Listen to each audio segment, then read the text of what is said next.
ki guda 17.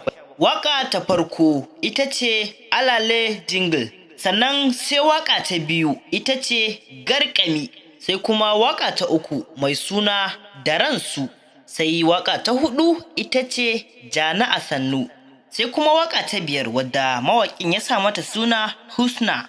Waƙa ta shida ita ce Mutu Tare, sai kuma waƙa ta bakwai ita ce Siffar Masoyi. Waƙa ta takwas Bankwana, sai kuma waƙa ta tara ita ce Yadda na ɗauki so.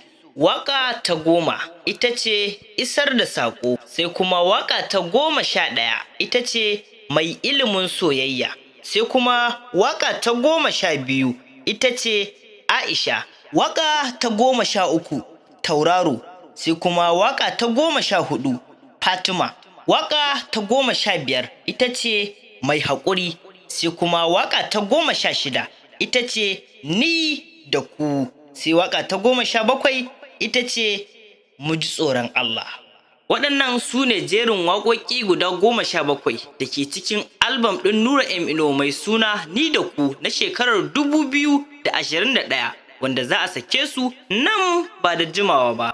Karin maganar Malam Bahaushe yana cewa sannu ba ta hana zuwa, sai dai a daɗe ba a je ba. Ga dai abubuwa suna ta kankama, saura ƙirs harbin yara. Ga sunan waƙoƙi mun ji, kuma an ce daga ganin biri ya yi kama da mutum. Mai sauraro, idan aka ce ka zaɓi waƙa ɗaya wadda kake ganin ta yi maka kafin a sake su, shin wani suna za ka iya ɗauka? Ni dai zan ɗauki Mai Ilimin Soyayya.